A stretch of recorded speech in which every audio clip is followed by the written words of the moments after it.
Saludos cordiales.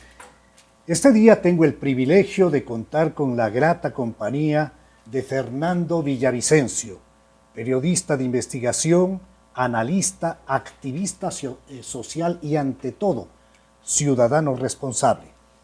Ha presentado un sinnúmero de denuncias debidamente justificadas con investigaciones con el sustento adecuado y ha hecho también especiales ediciones y además publicaciones en los portales Focus y Plan B.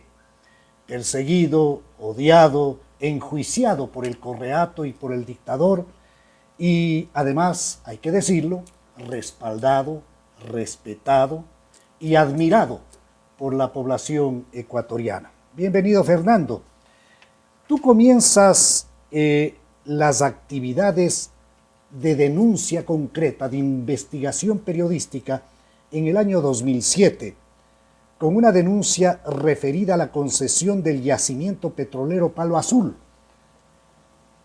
¿Cómo se inicia todo esto? ¿Por qué el periodista, el ciudadano Fernando Villavicencio, entra en este plan de investigación para aportarle al país? Buen día, Patricio. Es para mí un honor compartir este conocimiento que no es mío, es un conocimiento de todos los ecuatorianos y espero que sirva. En realidad mi trabajo casi nace conmigo como una pasión de investigación y del periodismo, de un periodismo que no se quede en el escritorio, que no se quede en el papel, sino que intenta ir más allá, lo que hoy se llama esa ciudadanía muy responsable, como dices tú, de no solamente quedarse en la denuncia, sino de procurar que las instituciones del Estado ¿sí? cumplan su función y que la ciudadanía deje de ser un mero espectador. Mi trabajo de investigación periodística de los más importantes antes del 2007 fue sin duda la concesión del campo Palo Azul, un yacimiento petrolífero de 140 millones de barriles de crudo boliviano, a la compañía Petrobras, que tenía una sociedad con otras compañías y con algunas locales.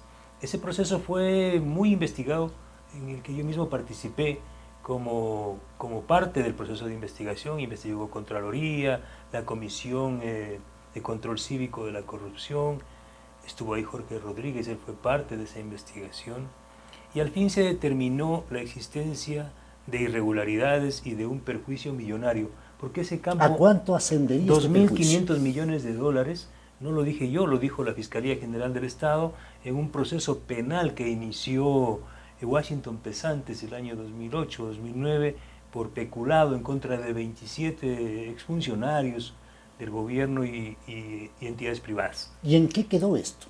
Bueno, entonces mi trabajo, cuando gana el gobierno de Rafael Correa, gran parte del país tenía profundas esperanzas de cambio, y Alberto Acosta, que era el ministro de Hidrocarburos, me pidió que asesore externamente, y yo estaba gustoso de hacerlo desde afuera, no quería un puesto siquiera.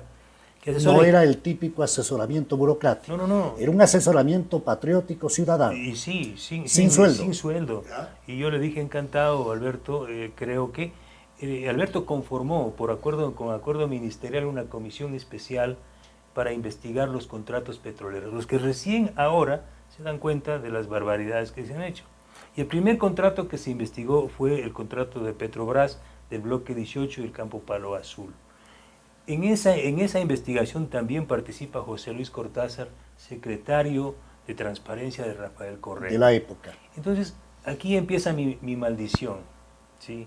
Mi vía crucis, porque Alberto Acosta en gran medida sale del ministerio por presiones de esta investigación, porque estaba llegando a un puerto que incomodaba a muchos, que incomodaba principalmente a un acuerdo preestablecido entre Luis Ignacio Lula da Silva y Rafael Correa. Acuerdo preestablecido. Un acuerdo preestablecido para ¿lograste no tocar? Confirmar esto? Por supuesto, hay documentos de la Cancillería de Brasil remitidos a Quito.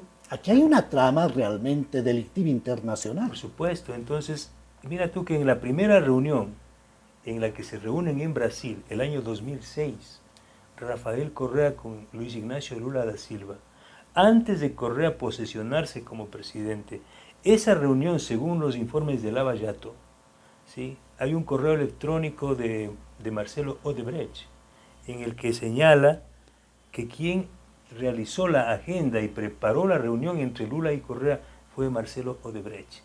En esta reunión se trató no solo el tema de Odebrecht en Ecuador, sino también el caso Petrobras. Esto determina con total claridad la existencia de vasos comunicantes desde el inicio que responsabilizan a Rafael Correa Delgado como eje central de todo un tinglado de corrupción, pero vamos a avanzar a ello. Yo quisiera, Fernando, si es que es factible, hacer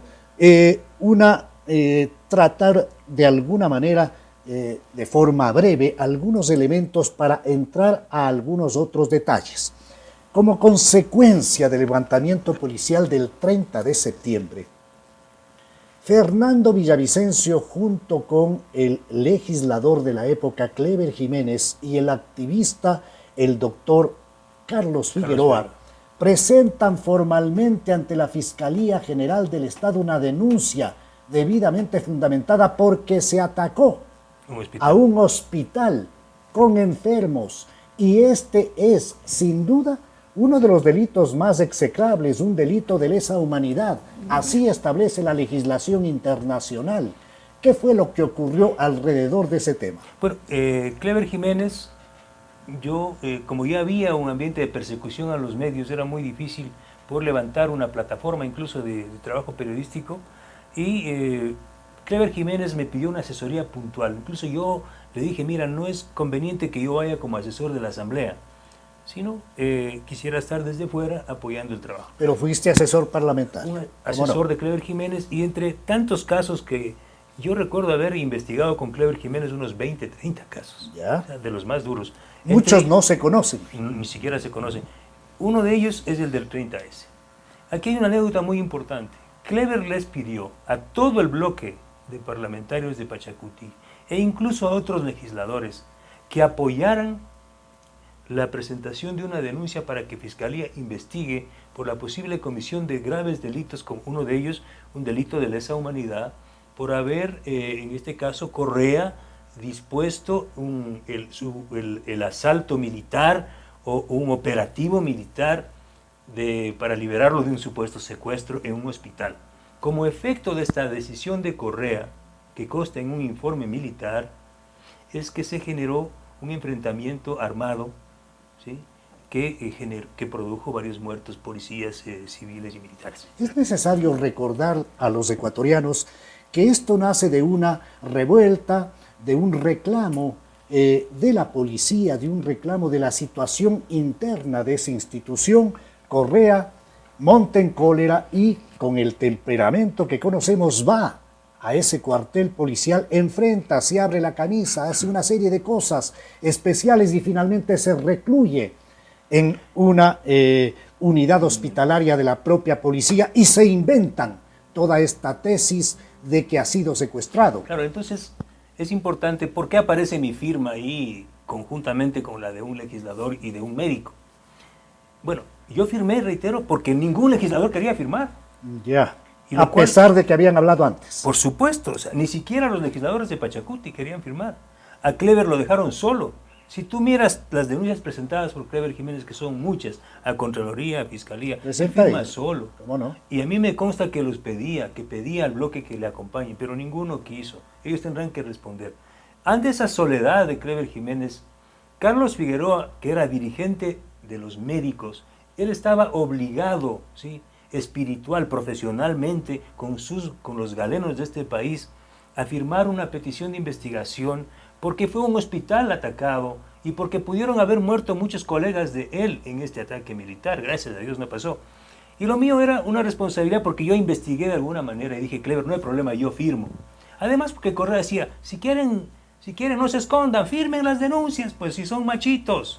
Entonces, no es que sea machito, sí sé firmar nomás y soy responsable. Claro, se pudo haber cometido algunos deslices, equivocaciones, pero el fondo de la denuncia es muy válida y se está comprobando ahora. Hasta hoy no se ha judicializado, no hay sentencia sobre el presunto intento de magnicidio, sobre el presunto intento de golpe de Estado y mucho menos sobre el secuestro. Es que también hay que reconocer que los aparatos de justicia están intocados, que definitivamente sigue el mismo grupo manejando a través de lo que significó la fuerza y la presencia de ese Consejo de la Judicatura. Y ahí viene la respuesta. No permiten que el proceso vaya a juicio, porque lo lógico y lo que recomienda el proceso es que ante una denuncia el fiscal califique la denuncia y lleve a juicio para nosotros probar lo que estábamos afirmando.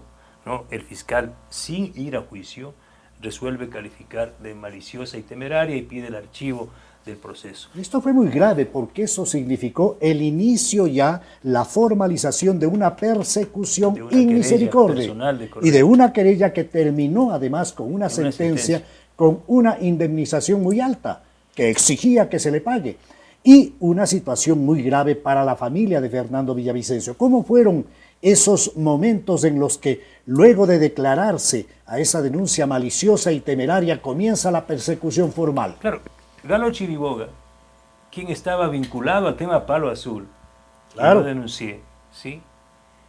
Pide entonces tenía antecedentes, claro, para tratar de perseguir eliminar a Villavicencio. Yo impugné su candidatura en el Consejo de Participación, es decir, él no podía conocer mi caso. Sin embargo, archiva el proceso y abre la ventana para que Correa inicie la querella.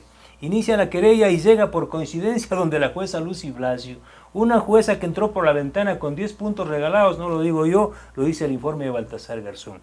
El primer caso que remite Chiriboga como fiscal a la jueza Blasio es el archivo de Palo Azul. Y la jueza en 4 horas lee 90.000 fojas y la misma jueza meses después asume el caso, ¿sí? Y nos sentencia a 18 meses de prisión y al pago de la indemnización de $149.000. Dividido para los tres. Para los tres. ¿Yo qué hago?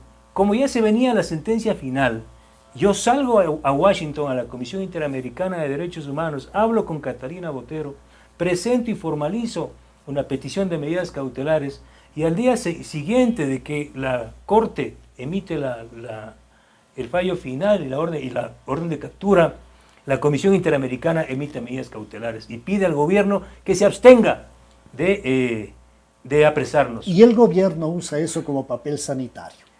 Antes, y ahora en cambio lo usa como papel celofán. Curiosamente, un gobierno que denostó en contra de la Organización de Estados Americanos, que dijo pestes en relación a las actividades de la Comisión Interamericana de Derechos Humanos, que le otorgó precisamente a Fernando Villavicencio medidas cautelares y se limpió con este tipo de decisiones, ahora acude a ese tipo de organismos. Pero sigamos adelante.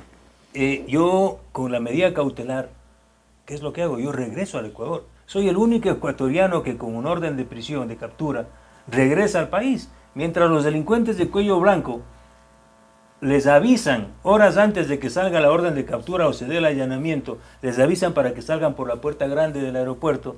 Villavicencio no, tuvo la valentía de regresar a este país. Yo regresé por Colombia, pasé la frontera, había prohibición de salida pero no de entrada, y vine a compartir las cautelares con mis dos compañeros, con Clever Jiménez y Carlos Figueroa, o la desdicha de la persecución.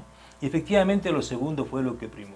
Apenas yo pasé la frontera, el diario El País de España me hizo una entrevista y salió en grandes titulares en portada en El País de España, y Correa estaba en Italia y casi rompe el periódico, pero se aguantó, porque una cosa es romper aquí en Ecuador, otra cosa en Europa. Bueno. Y el titular, claro, decía: Villavicencio regresa con orden de prisión. Entonces, ¿y qué hace? Correa dispone a la institución judicial del Ecuador, como siempre lo hacía, a las Fuerzas Armadas y a la policía, a desacatar las cautelares y a apresarlos. Y como si fuese el peor de los delincuentes, narcotraficante, asesino, genocida, dispone a todo el aparato de inteligencia perseguir a Villavicencio, Jiménez y Figueroa. En esas condiciones de un abierto desacato al sistema interamericano de derechos humanos, no nos tocó otra alternativa que refugiarnos en Sarayaco. Y aquí viene un tema realmente histórico, conmovedor, ¿sí? De cómo un pueblo ancestral que está sumergido, que está en la profundidad de la selva, de la poca selva que aún queda, en el mundo de las especies, ¿sí? En la ancestralidad, ese pueblo, como el pueblo Sarayaco, fue el que dio un ejemplo de civilización al mundo. Mientras el gobierno posmoderno y socialista del siglo XXI desconocía los derechos humanos de un periodista, de un legislador y de un dirigente médico, ese pueblo indígena reconocía las medidas Una maravilla. cautelares. ¿Y cómo era la vida de estos 3 ecuatorianos perseguidos por la dictadura correísta en Sarayaku, en el corazón de la selva? Una vida de aprendizaje, ¿sí? No había mucho que enseñar, daba vergüenza enseñar a los pueblos indígenas, a ese pueblo indígena, enseñarles qué. ¿Sí? Ellos eran los que nos enseñaban. Había que aprender, ¿verdad? Había que aprender de ellos. ¿Cómo funcionaba el tema de comidas? Lo primero es la voluntad de los 1.200 niños, ancianos, chamanes, mujeres, todos. Fue una asamblea del pueblo de Sarayaku quien decidió, sobre la base de un análisis onírico, ¿no?, de sus experiencias, porque ellos viven de los sueños, resolvieron que hay que enfrentar al gran, ¿cómo se llama?, al peor enemigo que tienen los pueblos indígenas, el pueblo de Sarayaku, como es el jabalí. El jabalí representaba Correa, representaba la occidentalidad, la violencia, y había que defender a los 3 amigos. Entonces ellos juraron ofrendar su vida porque ellos son ¡Qué así. maravilla! ¿Y cuál fue el puente para que ustedes logren tener semejante acogida en un pueblo ancestral de la importancia del Sarayaku? Personalmente yo había compartido desde que era muy jovencito, 18 años, yo ya era periodista, trabajaba en medios, trabajaba en Tarqui y tenía mucha amistad con los pueblos indígenas, en este caso con Marlon Santi, Patricia Hualinga. Además ellos son parientes, ¿sí?, de Carlos Viteri y Hualinga. ¿Cómo no? Claro, o sea, pero el pueblo, todos los Sarayacus, que son Viteris y que son Hualingas, decidieron apoyar y proteger a Villavicencio y Carlos Viteri no a Carlos Hualinga Viteri. es uno de los asambleístas entregados al Correato, vendidos al Correato. Por eso es que esta mención es muy interesante. Muy interesante, porque es más, cuando intentan apresarnos, ingresan 2 helicópteros de la policía. Y quienes manejaban el operativo, entre ellos estaba no solo la policía, la comandancia de la policía, estaba Carlos Viteri Hualinga. ¿Cómo es posible que en un país donde se ejerce todos los poderes y se pisotea todas las normas, cómo es posible que no hayan logrado ir a un espacio del corazón de la selva y tomar presos a estos 3 elementos que resultaban ser de lo más incómodos para este gobierno? ¿Qué pasó? Intentaron con helicópteros. Luego, por primera vez, conocí yo a los aviones Super Tucanos de guerra. O sea, Ecuador jamás ha estado en una guerra en los últimos años, pero Correa utilizó los aviones Super Tucano para amedrentar y generar terror en la población indígena de Sarayaku. Yo veía cómo el pueblo a las 11:10 de la noche, 9 de la noche, se transformaban de indígenas, de recolectores, en guerreros, se transformaban con sus lanzas, con sus flechas y con sus carabinas. ¿Cómo fue el proceso de aprendizaje y de adaptación a una vida diferente, a una cultura, yo diría, superior, de la que hay que nutrirse y, sin duda, todos los días aprender? Pero ¿cómo? 3 citadinos, por supuesto que habían estado vinculados con luchas sociales, pero claro, 3 citadinos al fin en la selva. Claro, primero que la naturaleza, en todo el proceso de ayahuasca, ¿no?, que acá aparece todo un cuento, es parte de la propia naturaleza, de cómo la naturaleza limpia al recién llegado, al extraño, ¿no? Y tú probaste eso también. Clever probó varias veces y realmente yo oía a la 1 de la mañana unos alaridos. Yo había tomado antes. Es una especie de alucinógeno vegetal. Pero que es como un proceso, un puente para que la naturaleza reciba sano al otro. ¿Sí? Tú tienes que dejar toda tu contaminación occidental o urbana y dejarte asimilar por la naturaleza. Un poco es el proceso. Es una limpieza integral. Una limpieza. Entonces uno se asimila, la naturaleza ya te trata bien, te acepta, te recibe. Sí, no tienes que estar poniéndote elementos químicos ni nada, porque la propia naturaleza te da todo. Y los Sarayaku, como todos los pueblos indígenas, para ellos la mesa siempre es redonda, ¿sí? En la mesa se cuentan historias, se cuentan sus sueños y se vive y se comparte todo. ¿Ahí funciona una especie de matriarcado o no? No. Ahora ya no. Han evolucionado, bueno.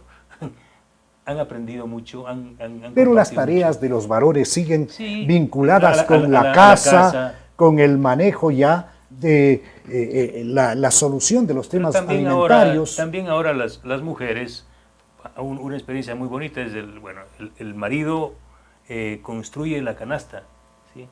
Y la mujer es la que recolecta los productos en la canasta. Ya. Entonces, claro, el uno hace la canasta y la otra hace el otro trabajo. No sé cuál es el trabajo más fácil, ya depende de donde tú lo veas, ¿sí? Claro que ¿Y cuál algunos era, sarayacos decían voy a hacer una canasta más grande para que mi mujer coja más. ¿Y cuál era el sistema de comunicación por el que ustedes estaban informados de lo que ocurría al otro lado del mundo? Hay internet muy ocasionalmente, hay que subir a la plaza del pueblito, donde llega internet muy poco.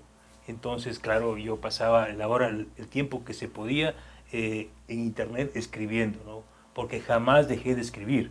Entonces, si el gobierno pretendía o pensó que confinándome al exilio, a la, a la clandestinidad, ¿sí? A la inacción, esa era su victoria, fue completamente lo contrario, porque yo lo que decidí es hacer del periodismo mi principal instrumento de defensa. Y mientras esto ocurría, ¿cómo vivía la familia de Fernando Villavicencio en Quito? Muy mal, al comienzo fue muy mal, porque yo no podía trabajar. Mi mujer que trabajaba en la asamblea le votaron.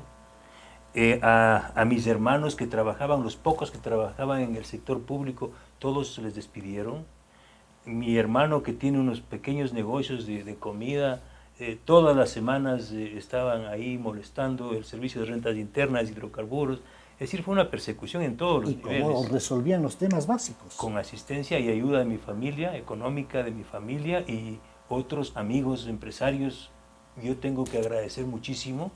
Esta no es una batalla mía, no fue.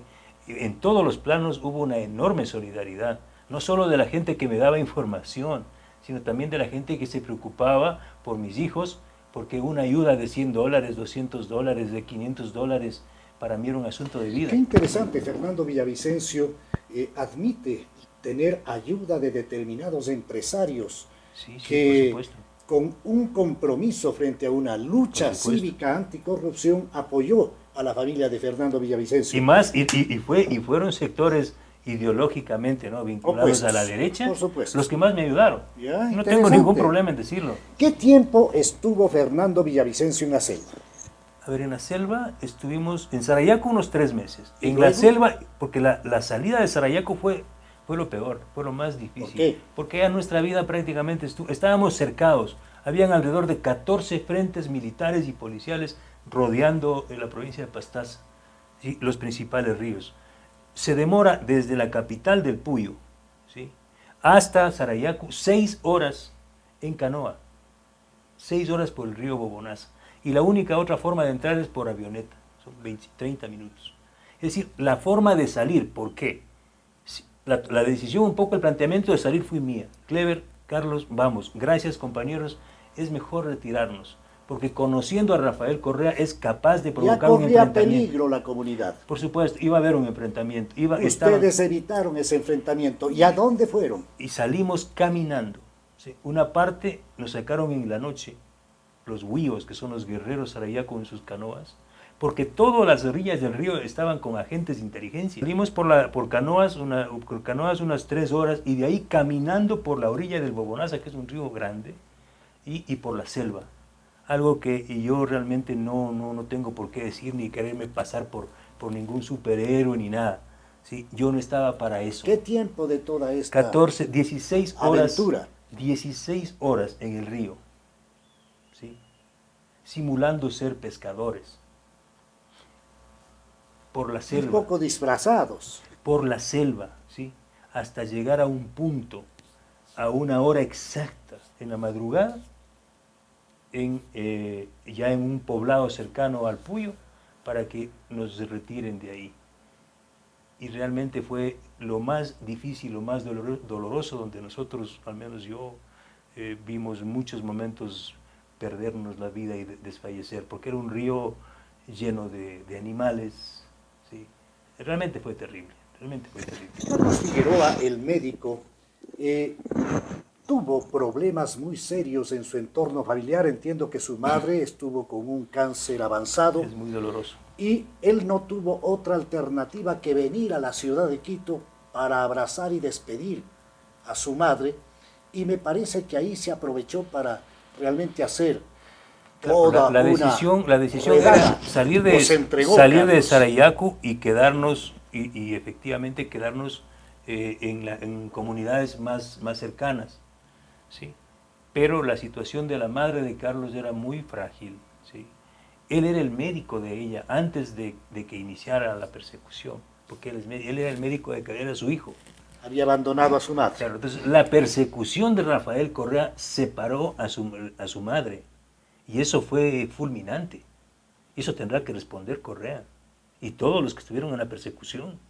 O sea, la muerte aceleró el fallecimiento, por supuesto, de la madre de Carlos. La persecución aceleró. Él regresa y decide contactarse con su madre por teléfono, y es ahí cuando interceptan la llamada telefónica y dan con él, y antes de que él vea a su madre le apresan.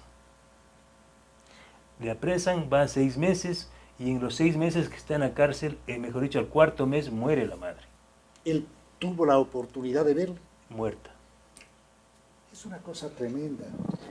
Estas situaciones deben hacer reflexionar y sacudir a una sociedad, porque no podemos soportar y no podemos quedarnos en silencio.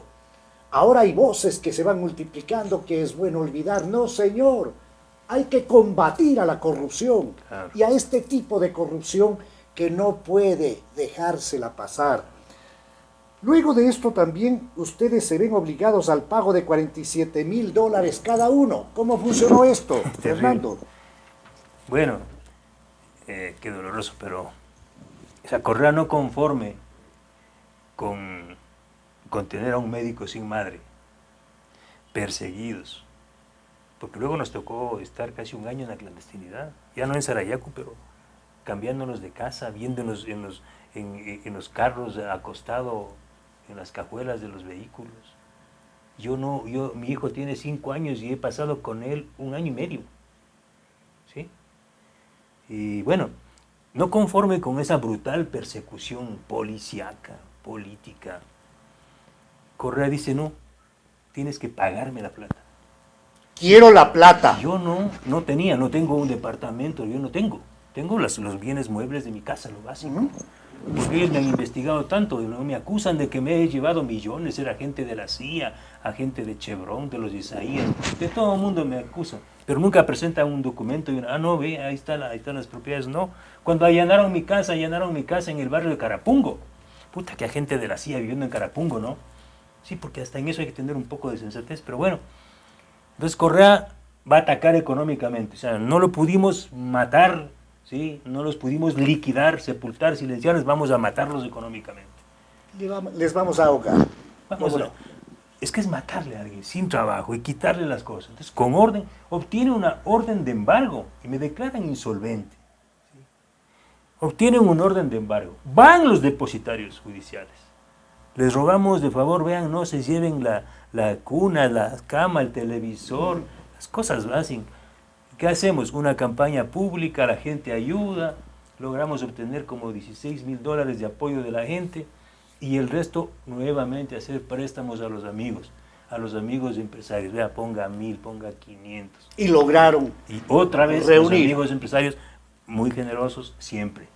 Y también la gente sencilla, la clase media, ¿no? Poniendo 50, $100, periodistas, todo mundo. Logramos $47,300 y mi esposa y el chanchito de mi hijo, y fueron a depositarle a Rafael. Esta gente no contenta con perseguir a ciudadanos que habían cometido el pecado de apartarse de la verdad oficial y de hurgar temas referidos a corrupción, quisieron asesinarlos, llegar al colmo de apretar su garganta y su bolsillo y sacarles el dinero producto de su trabajo. Es una cosa tremenda. ¿Cómo fue, Fernando, la experiencia en alguna madrugada que ingresaron al departamento de la familia Villavicencio y realmente un grupo grande de gente de élite para llevarse computadoras? ¿Qué buscaban? Yo publico en Plan B un reportaje que se llama El Expediente Chevron. ¿Cómo no? Un reportaje Esto amplio, fue largo. en octubre del 2013. Inmediatamente ellos pierden el control y dicen, pero ¿qué es lo que hago? Yo como periodista le entrevisto a Clever Jiménez y Clever Jiménez dice, tengo información de que el gobierno de Correa habría contratado a un estudio jurídico, Foley Hoag, a los Estados Unidos, para que lo defienda frente a varias demandas de multinacionales en los Estados Unidos. Pero resulta que este bufete trabajaba para Chevron. Es decir, el gobierno de Correa había contratado a Foley Hoag para defenderse de Chevron, pero ellos trabajaban para Chevron. Había un evidente conflicto de interés. El legislador estaba cumpliendo su función de legislador, de fiscalizar, de pedir información y de hacer público este caso. Yo estaba simplemente cumpliendo con sus deberes. ¿Qué información reservada? Ahí no había ninguna información reservada, porque era información sobre contratos públicos.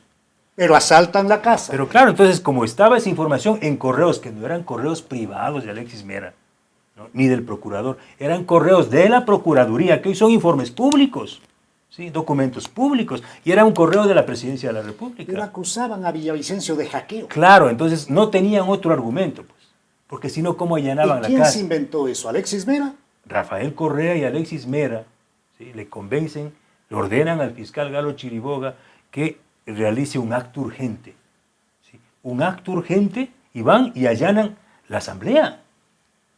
O sea, se pasan por el forro todo el Estado de Derecho. Allanan la asamblea con autorización de la señora Gabriela Rivadeneira. Se llevan los computadores de un legislador. Hombres armados rompen las puertas. Se llevan toda la información del legislador y llegan simultáneamente a mi casa, ¿sí? Como perros en la noche, como 20 agentes con pasamontañas, ametralladoras, armas largas, decenas de fiscales, agentes de inteligencia, cercando el condominio en el barrio de Carapungo, donde estaba el agente de la CIA, ¿sí? Acusándonos de hackeo. ¿Tú tienes hijos menores? Mi hijo estaba de 1 año, 2 meses. Fue violento, no habíamos la 26 de diciembre, estábamos recién desempacando los pocos regalos que habían llegado de Navidad. No respetaron nada, los juguetes, todos llegaron, destruyeron las cosas, las camas. Hay tomas que se hicieron horas después de una forma brutal. ¿Qué buscaban? ¿Por estos hechos tú llegaste a demandar a esta gente? No, fui a la CIDH a pedir medidas cautelares también. ¿A quién iba a demandar? Si yo hubiese tenido de abogado a Jesucristo, perdía todos los juicios. Correa controlaba todo, hasta el portero de la función judicial. Es posible que con Caupolicán habría cambiado la suerte. Bueno, pero con a manera de broma. Pero la verdad es que con el manejo de la justicia en una sola mano y de todos los poderes se usó, se abusó, se pisoteó todo principio. Claro, no pudieron probar el hackeo, porque no podían. ¿Dónde estaban los equipos de interceptación? De nada. Pero además ellos sabían que yo no hackeaba. Porque Alexis Mera al día siguiente dice, no, ¿quién nos hackeó fue Chevron desde el año 2012. O sea, ellos sabían que Chevron les habría hackeado las cuentas. Pero lo que ellos querían es apropiarse de toda mi información y de la información de Clever Jiménez. ¿Para qué? Para impedir que el país, procesos de investigación para y que de el denuncia. país no conozca lo que hoy estamos sacando. Y ellos allanan y se llevan mi computadora con más de 8,000 documentos PDFs. Eso está en la fiscalía. Pero tú tenías respaldo. Yo tenía arriba porque, en la nube. Pues, discúlpeme, o sea, solo un tontito nomás piensa ahora que ahí están mis documentos. Y se llevaron todos los documentos que había en físico y también todas las computadoras y todo. Algo realmente despreciable. Pero también se da un hecho tremendo en el Ecuador de ruptura, de la confirmación de la existencia y vigencia de un Estado dictatorial, cuando le quitan la condición de legislador a Terrible. Clever Jiménez. Es una cosa ya Bárbara. impresionante. Pisotearon todo. ¿Cómo se vivió Y la eso? misma jueza Lucy Blasio, ¿sí? El objetivo era silenciar a Jiménez. Por eso es cuando Clever llevamos el caso a la CIDH, nosotros teníamos información de gente de la propia inteligencia del gobierno, pues amigos, ¿sí? Y amigos del gobierno que nos decían, Fernando, el objetivo es matarles a ustedes. Y no tengo problema, porque eso está en la denuncia ante la CIDH. El objetivo es eliminarles a ustedes en la cárcel. Y yo no tengo la menor duda de que iban a eso. Por temas de tiempo, yo quisiera pasar concretamente a referirnos al famoso tema del feriado petrolero. Se dice que el tema referido a los hechos de corrupción que le tienen preso al pillastre Glass Espinel y que con una acusación light de asociación ilícita tienen este momento un proceso e incluso ya sin tener otra alternativa en la Asamblea Nacional, ya abren un espacio para una fiscalización, tema que realmente debe avergonzar a toda esta gente.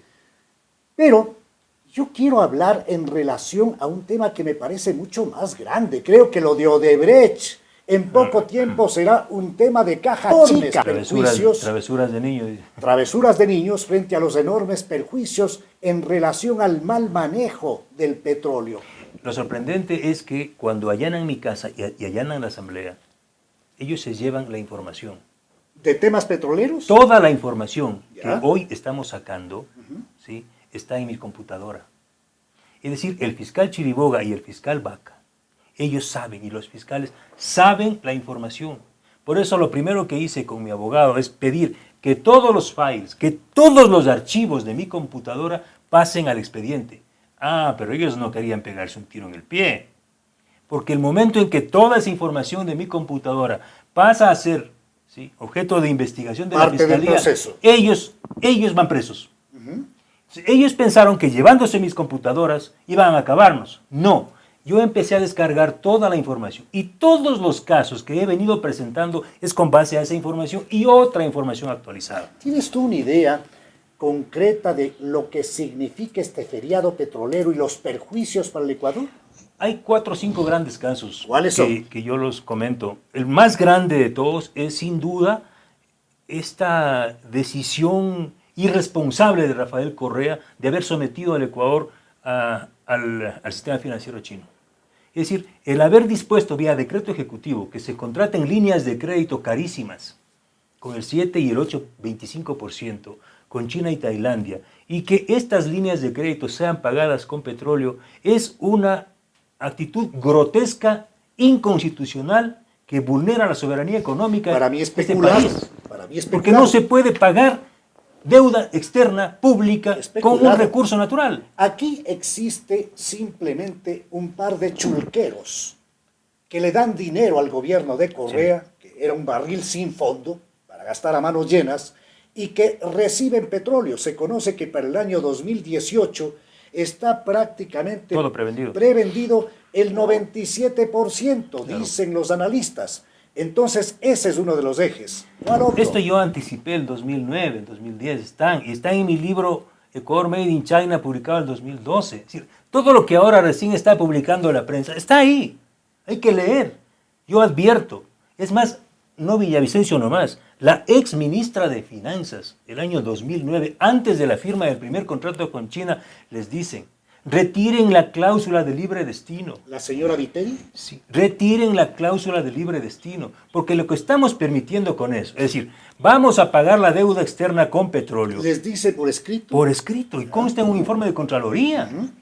Les dice, el momento en que ustedes entregan el petróleo a Petrochina, y Petrochina no lleva el petróleo a sus refinerías en China, lo que están generando es un marco de intermediación donde los chinos se van a enriquecer con nuestro petróleo. ¿Cómo no? Es decir, no era simplemente un opositor, un periodista, un crítico, no, era la propia eso ministra. Tampoco se hacía de manera inocente, ahí hay intereses gigantescos. Por supuesto. Esta decisión de Correa de contratar deuda y pagar con petróleo no fue de él, fue de los intermediarios. ¿De quiénes? De los grandes, Enrique Cadena Marín, Antonio Peré y todo un grupo mafioso que está atrás. Yo no tengo ningún problema porque me tienen juicios planteados. Que se han enriquecido, pero por supuesto. Y amigos del gobierno, como Bayardo Poveda Camacho. ¿Quién más? De Bustamante y Bustamante. Ellos son Bayardo Poveda Camacho, primo del exministro coordinador de los sectores estratégicos, Rafael Poveda Bonilla, es quien firma como apoderado de la compañía Taurus Petroleum, que es la compañía que carga el petróleo a nombre de Petrochina, en Balao. ¡Qué brutal! Fernando, yo tuve la oportunidad de mantener una conversación con el actual Contralor General del Estado, Pablo Celi. Pablo Celi. Y me quedé con la mejor de las impresiones. Y además, con el trabajo que viene desarrollando Celi, creo que eso puede habilitar la posibilidad de que Fernando Villavicencio lleve o reanime o permita que todo este largo espacio de denuncias no quede en el aire, porque es la Contraloría la que tiene el deber primario de controlar el buen manejo del gasto público. Tal vez ha hecho algo. Yo hablé con el Contralor Celi hace no más de 10 días y hablamos sobre una denuncia que le presenté por este grillete. Hasta eso sobreprecio. Porque este grillete es pagado con petróleo, pues. Qué brutal. Claro, porque eso es importante que el país sepa. En las líneas de crédito tienen dos tramos, tramo A, tramo B. El tramo A es lo que entra directo al Ecuador. En la línea de crédito, por ejemplo, del 2016 de 2.000 millones de dólares, 1.500 millones llegaron a la caja fiscal, pero 500 se quedaron en China, o sea, nunca llegaron al Ecuador.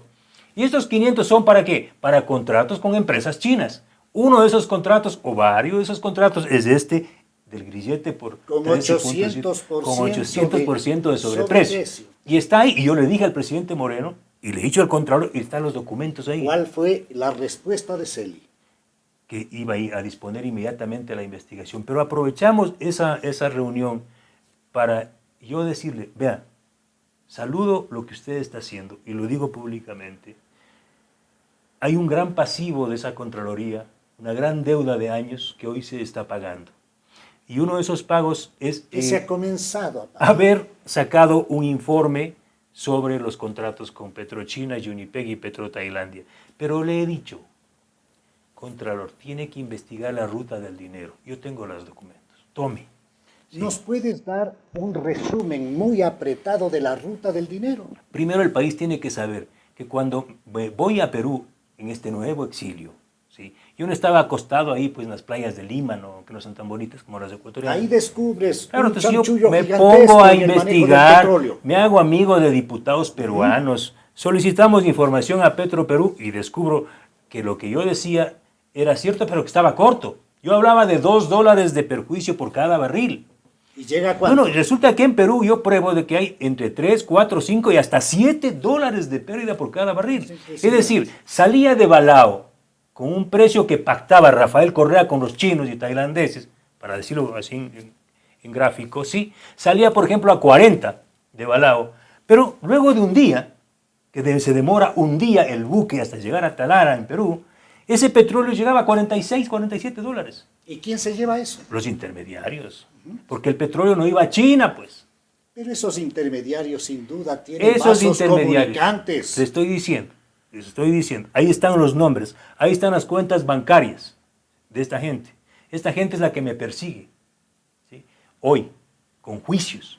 Y hay gente poderosa aquí en el Ecuador. Los que están más interesados en torpedear un acuerdo del gobierno de Lenín Moreno para renegociar los contratos con Petrochina, Unipeg y Petrotailandia son los intermediarios. Claro. Porque a ellos se les acaba el negocio, $4 que se llevan a la avena por cada barril, mientras no hay un plato de comida en los hogares ecuatorianos, mientras no hay jeringuillas en los hospitales, mientras los jóvenes se quedan sin educación en las universidades.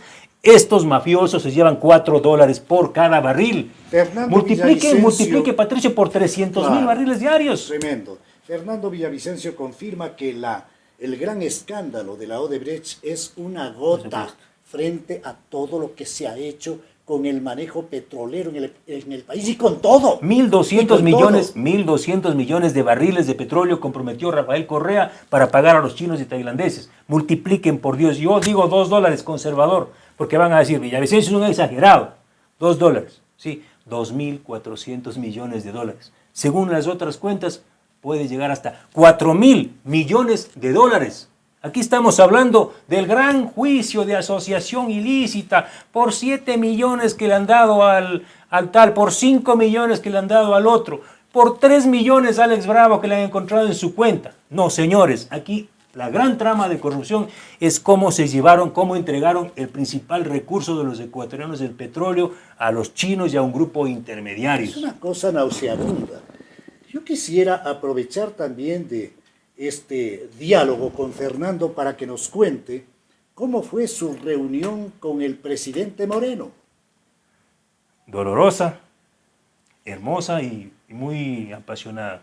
Apasionada en el sentido de los compromisos. ¿Por qué dolorosa? Dolorosa porque él sacaba un caso de corrupción y sacaba dos. O sea, primero le noté a un presidente conmovido, ¿sí?, por la corrupción. Sinceramente conmovido. Sinceramente políticamente conmovido. ¿Cómo? No tengo por qué mentir. Porque uno además cuando habla ¿A ti con te alguien... convenció la figura de un presidente conmovido porque hay una corrupción rampante y algo escandaloso en el Ecuador? Bueno, primero porque es la antípoda de Correa, pues. En la parte En todo. formal, en su propia En todo. manera. Bueno, pero es que ser. eso ya es un gran paso. O sea, el hecho de que yo poder estar ahí, aunque con grillete, con el presidente, fue un salto pero kilométrico. ¿Qué en tiempo libertad. duró esta reunión? Más de 2 horas y media, o sea... Y estaba programada para menos. Para mucho menos. Yo dije, me recibirá 15 minutos desde el presidente, le entregaré los documentos, le diré gracias, presidente, aquí está el grillete. ¿Con quién y fuiste, me retiro. Fernando? Solo con mi esposa, y estuvimos prácticamente solos. Ya. Lo cual también era un síntoma para mí de que lo que tenía que decirme era casi confidencial. Y él Ya. tuvo, para mí, me compartió temas que yo no sé por qué lo hizo. ¿Sí? ¿Y es posible tener conocimiento de alguno de ellos? ¿O por delicadeza no? Por delicadeza no. Bueno, vamos a los temas en los que sí se puede hacer público los ejes fundamentales de este diálogo con el presidente. La voluntad del presidente de judicializar o de avanzar a la investigación del tema con Petrochina, Petrotailandia. Fernando, ese es un tema que estoy disponiendo al Ministerio de Hidrocarburos y a semana seguida me reuní con el ministro. O sea, Carlos ha funcionado. Pérez. Sí, le he entregado todos los ¿Qué documentos más? porque es un plan operativo. Los otros temas, refinería del Pacífico, estamos hoy noche, Vamos a hablar de eso. Estamos sacando en focus otros temas. Le he dicho que, y el tema no es de un acuerdo, es un sentir compartido de avanzar a un proceso de democratización, de recuperación de la democracia y la libertad a través de este dispositivo ciudadano, que se llama la consulta popular. Tú lograste evaluar y percibir a un presidente preocupado, realmente con una situación muy compleja, y además tú lograste percibir que Moreno tiene clara la película de que aquí hay un eje que no concluye en Glass y que la cabeza principal es Correa. Así es. Y eso compartíamos en la información que yo le proporcionaba sobre los negocios petroleros. Él te lo dijo. Bueno, él estaba de acuerdo que Correa estaba atrás. Que el presidente conocía. Por supuesto, que el presidente... Y eso se confirma luego con la declaración de Eduardo Mangas, ¿no? O sea, el tema de Eduardo Mangas es tan grave que él comienza diciendo que todas las denuncias presentadas por la Comisión Cívica de Lucha Anticorrupción, formada por verdaderos patriotas que han hecho un trabajo realmente de entrega al país sin recibir un solo centavo. sí. Y luego también decía que las denuncias de gente tenebrosa o algo así como Tenebrosa. Villavicencio también tenían asiento en la verdad.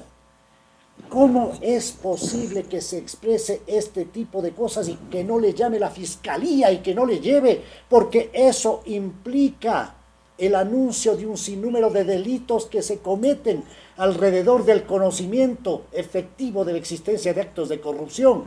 Mangas, en definitiva, le da toda la razón a Villavicencio. La decisión de publicar el audio, y lo hicimos nosotros, lo hice yo, en Focus. Y ¿No es delicado hacer esta aseveración? No, está publicado. Publicó Focus. Y era una decisión en la que me jugué y dije, es hora de que se acaben las hipocresías. Las hipocresías de Palacio, las hipocresías de la oposición, las hipocresías de los periodistas. ¿De la Asamblea? De todos. Porque Ah. yo creo que lo que hace Mangas es poner 20.000 espejos ¿Y a ante todo quién mundo. habla Mangas? ¿Ante quién hace estas revelaciones? Es ante autoridades del gobierno, ¿sí? Militantes de Alianza País. O sea, tampoco es que es la reunión ¿En qué reservada. fecha más o menos esto? Jueves 23 de noviembre en la gobernación de la SUAY. ¿Y cómo llega pues esta grabación? Por Bueno, supuesto, tienes el derecho de guardar la fuente, Claro, pero yo como- llegó. Yo como periodista nunca me van a sacar ni con un tiro en la cabeza. Llegó a Focus. Llegó a mis manos y la decisión la tomamos los pocos que somos de Focus porque era un documento, una pieza de importancia suprema para el país. Fernando Villavicencio entonces logró evitarle al país la vergüenza de tener a este ciudadano en el entorno presidencial.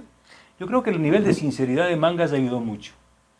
¿Sí? El y tema también judicial, el nivel de la firmeza para poder publicar un documento de esta naturaleza. Porque si la justicia, porque ¿cuál es el símbolo? Si el poder me puso un grillete, si el poder a mí me quiere tener controlado, a un periodista le quiere tener controlado, pues es imposible controlar a un periodista que tiene la verdad. No pueden ponerme 20.000 grilletes. La fuerza de Villavicencio radica en la verdad. La verdad. He cometido deslices, equivocaciones, sin No duda. tienes miedo por recibir un tiro en la cabeza. Es peor el miedo al silencio y a la complicidad de guardarme documentos. Patricio, son miles, puedo exagerar, centenares de ciudadanos, hombres y mujeres, unos conocidos, otros no, los que se han jugado desde el silencio, ¿sí?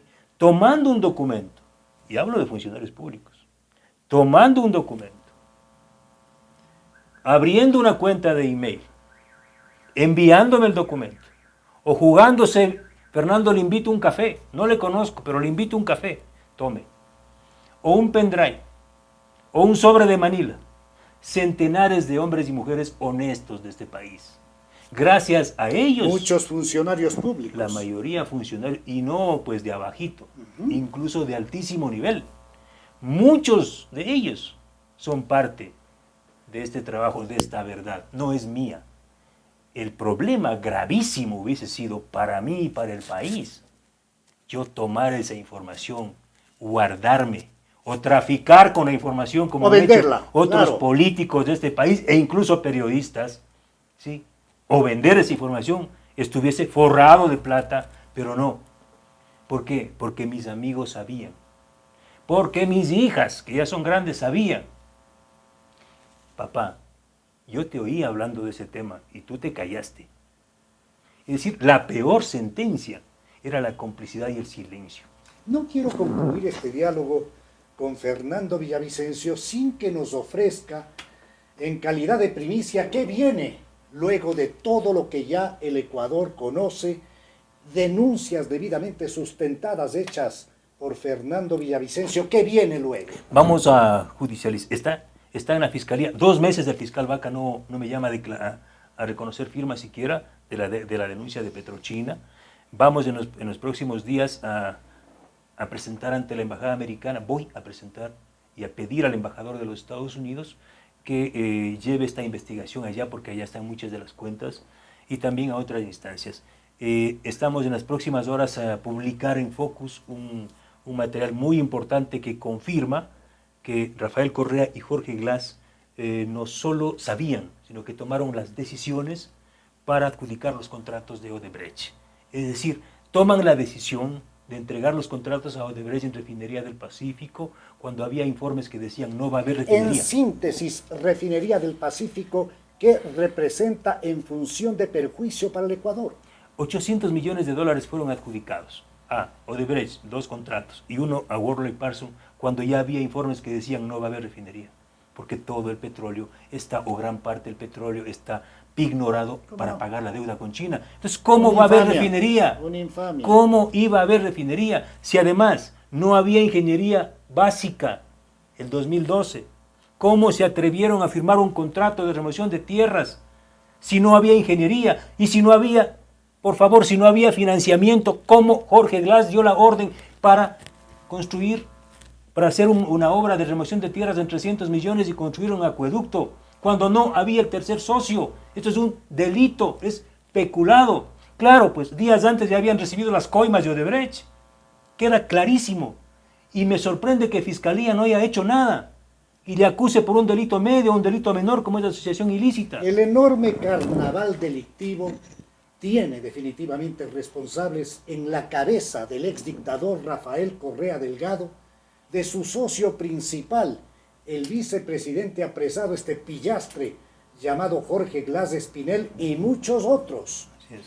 qué aspira hacia adelante Fernando Villavicencio? ¿Va a hacer algún tipo de actividad política concreta? ¿Será candidato? ¿Qué vamos a ver luego en el ciudadano Villavicencio? Mi mayor esperanza es poder aportar con muchísima información para nuevos casos y nuevos procesos que se vienen. Voy a seguir en el periodismo, con este periodismo que puede pasar algunas líneas rojas, como dicen algunos colegas, ¿no? Porque pero no dejas de lado la posibilidad de una incursión yo creo que en actividades políticas. Lo que se viene es mucho más importante. Y le digo al presidente Moreno, y se lo he dicho, y le digo a la sociedad ecuatoriana, una gran esperanza de cambio está en el Consejo de Participación Ciudadana. Sin duda, y vamos a votar 7 veces, sí, que no implica tampoco un cheque en blanco en favor del presidente Pero, Moreno. Patricio, implica la necesidad de cambiar, de ir al encuentro de un sistema democrático de libertades donde exista la posibilidad del ejercicio ciudadano. para mí es importante que la ciudadanía asuma como suya su representación en el Consejo de Participación. No vaya a ser que se esté armando por ahí un teatrino con los mismos partidos, ¿sí?, y los grupos de poder que vayan a tomar el control del Consejo de Participación. ¿Y qué pasaría si varios colectivos sociales le piden a Villavicencio ir a ese consejo? Para mí sería un honor. Ha sido Fernando Villavicencio un referente en la lucha anticorrupción.